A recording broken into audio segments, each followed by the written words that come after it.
NEET और engineering में सफलता के साथ ही साथ देश के प्रसिद्ध केंद्रीय विश्वविद्यालय जैसे जामिया मिल्लिया इस्लामिया और अलीगढ़ मुस्लिम विश्वविद्यालय में प्रवेश पाने के लिए मिथिलांचल के छात्रों के लिए सबसे विश्वस्त माध्यम के रूप में चर्चित दरभंगा शहर के करमगंज स्थित क्वांटम कोचिंग सेंटर ने बुधवार को मिल्लत कॉलेज के निकट बने बहुउद्देशीय भवन में एक ऐसे सेमिनार का आयोजन किया जिसमें छात्र छात्राओं के साथ उनके अभिभावकों की ऐसी भीड़ उमड़ी कि नया कीर्तिमान स्थापित हो गया। दरअसल संस्थान के निदेशक अम्मार यासिर ने छात्रों के मानसिक विकास और उनमें आत्मविश्वास बढ़ाने के लिए एक विशेष वर्कशॉप का आयोजन किया था। इस वर्कशॉप में विशेष रूप से देशी नहीं बल्कि अंतर्राष्ट्रीय स्तर पर प्रसिद्ध motivational speaker doctor Aminul Hasan को बुलाया गया था। अमीनुल हसन जमाते इस्लामी हिंद के उपाध्यक्ष भी हैं। इन्हें सुनने के लिए छात्रों की भीड़ घंटों भरी रही, जिसकी तस्वीर अभी आप अपने स्क्रीन पर देख पा रहे हैं। वर्कशॉप के बाद अमीनुल हसन ने क्या कुछ कहा है, चलिए आपको सुनाते हैं। दरभंगा में कोचिंग के जरिए क्वांटम ने आज जो है वर्कशॉप रखा था पर्सनालिटी डेवलपमेंट का। वहाँ आप आए थे, स्पीच दिए, बच्चों से रब्ता किया आपने, कैसा लगा? बच्चों को क्या सब समझाया? मुझे बहुत अच्छा लगा। ओवरवेलमिंग रिस्पांस था, पूरा हॉल भरा हुआ था यंगर जनरेशन से। और मेरी ख़ास दिलचस्पी है नई नस्ल से, जेन जी से, जो 1995 के बाद पैदा हुई है। तो हम चाहते हैं कि वो प्रोडक्टिव बने और उनकी पर्सनालिटी डेवलप हो। तो मैंने बहुत तफसील से उनको ये बताया है कि जेन जी की बहुत से स्ट्रेंथ है, क्योंकि वो डिजिटल एज में पैदा हुए, डिजिटल सिटीजन से, तो उनकी कनेक्टिविटी दुनिया से अच्छी है। वो सब्जेक्ट को बहुत जल्दी समझ सकते हैं, पहचान सकते हैं, उनके अंदर बड़ी खूबियाँ हैं। मगर उनका जो प्रॉब्लम है वो गैजेट का ओवर यूसेज है, जिसके नतीजे में वो नॉन प्रोडक्टिव बनते हैं। उनके अंदर स्ट्रेस ज़्यादा है और नई नस्ल के अंदर बैड हैबिट्स भी ज़्यादा हैं। तो हमने बताया कि कैसे बैड हैबिट्स को ब्रेक किया जाता है, कैसे गैजेट के इस्तेमाल को कंट्रोल किया जाए, इमोशंस को आप कंट्रोल करें, इमोशंस आपको कंट्रोल ना करें। ये बातें मैंने बताई। और मैंने पर्सनैलिटी डेवलपमेंट में ये बताया कि गोल सेटिंग सीखें नई नस्ल के लोग, और ज़िंदगी के 8 डायमेंशन, पर्सनालिटी के 8 डायमेंशन पर मैंने बात की ब्रीफली। मैंने कहा कि आदमी इंटेलेक्चुअली मजबूत होना चाहिए, तो इंटेलेक्चुअल ग्रोथ की प्लानिंग करें, स्पिरिचुअल ग्रोथ की प्लानिंग करें, फिजिकली फिट हों, अच्छे हों, इस पर काम करें, इमोशनली वेल बैलेंस्ड लोग हों, इस पर काम करें, तालीम पर काम करें, पैसे कमाने के बारे में सोचें, उसके गोल सेटिंग करें। मैंने ये बताया था। और उसके बाद मैंने ये बताया था कि फैमिली में बहुत अच्छे रहें और अपने लिए भी, ख़ानदान के लिए भी, सोसाइटी के लिए भी बेनिफिशियल कैसे बने। तो इस तरह से 7-8 एलिमेंट्स, उसमें से एक खास से पर्सनालिटी रिफाइनमेंट, जिस पर मैंने वहाँ तफसील से बात नहीं की, कि हमारी नई नस्ल के लोग बहुत रिफाइंड, बहुत मैच्योर्ड रहें, तो उन सब की गोल सेटिंग करें, प्लानिंग करें। ये पर्सनालिटी डेवलपमेंट। कहीं ना कहीं हकीकत ये है कि आजकल के जनरेशन के जो बच्चे हैं, मोबाइल है, कंप्यूटर है, लैपटॉप, इन सब ज़रियों में जो है ज़्यादा चले गए हैं, ज़्यादातर ऑनलाइन स्टडी होने लगी है। तो उन बच्चों के लिए क्या मैसेज रहेगा, किस तरह से वो इन सब चीज़ों से बचे? मैंने ये बताया है कि मेरी एक किताब अभी आई है उर्दू में और हिंदी में, मोबाइल फ़ोन की लत, खुद बचें दूसरों को बचाएं। तो उसमें जो मोबाइल फ़ोन का एडिक्शन है उससे बचना चाहिए। मोबाइल फ़ोन हो या गैजेट हो, उसका इस्तेमाल करें पढ़ाई के लिए, अपने सेल्फ ग्रोथ के लिए, पर्सनालिटी डेवलपमेंट के लिए, दैट्स फाइन।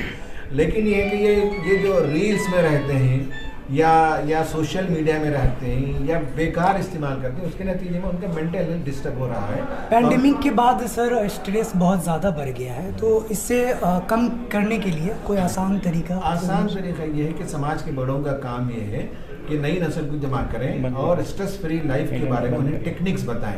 इसलिए कि हर चीज़ के लिए टेक्निक है, सिर्फ नसीहत से काम नहीं चलेगा।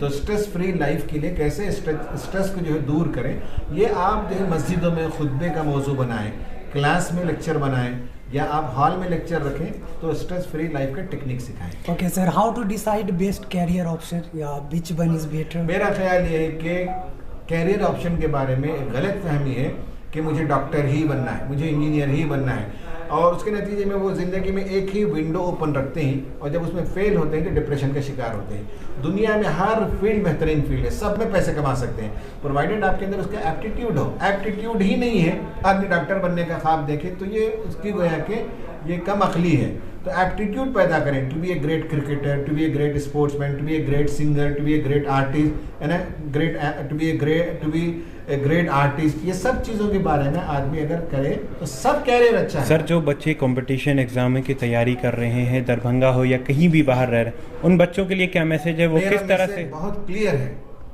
कि देखिए, जब कैरियर चूज करते हैं तो 3 चीज़ें होनी चाहिए। ये मैं एज ए साइकोलॉजिस्ट कहता हूँ। एक तो एप्टीट्यूड होना चाहिए, दूसरा पर्सनैलिटी होना चाहिए उस कोर्स के लिए, और तीसरा है इंटरेस्ट होना चाहिए।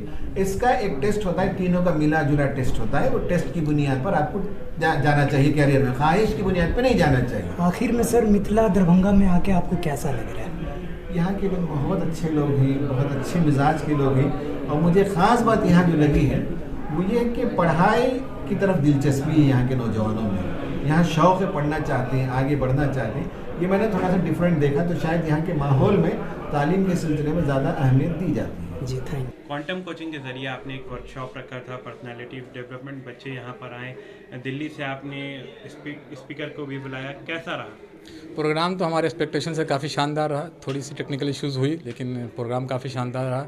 हमारा एक्सपेक्टेशन था कि 300 से 400 के आसपास पब्लिक आएगी, लेकिन 600 के आसपास पब्लिक लग रही है। यहाँ पे स्टूडेंट्स भी हैं और पेरेंट्स भी हैं, तो प्रोग्राम काफ़ी अच्छा रहा और लोग इंगेज भी हुए। बच्चों ने कुछ क्वेश्चंस भी किए और उनके जवाब भी मिले। फिर उनके बाद जो हमारे ट्रेनर्स ने जो सवाल दिए उसको भी बच्चों ने सेल्फ सॉल्व किया, तो काफ़ी अच्छा प्रोग्राम रहा ये। ऐसे बच्चे जो इस वर्कशॉप में नहीं आ पाए हैं या उनको समझ में नहीं आता इस तरह का प्रोग्राम, उनके लिए किस तरह का मैसेज रहेगा, क्या है, और इसमें बच्चे आके किस तरह से आगे की तरफ बढ़ सकते हैं, क्या उनको इसमें समझ में आता है? सबसे पहली बात यह कि इस तरह के प्रोग्राम्स को अभी तक किसी इंस्टीट्यूट ने दरभंगा के लेवल पे या मेरे ख्याल से नॉर्थ बिहार में इस तरह का किसी ने सोचा नहीं था। तो मैंने कोशिश की है कि आज की जनरेशन्स को जो प्रॉब्लम्स आ रही हैं उस प्रॉब्लम्स को कैसे रिजॉल्व किया जाए।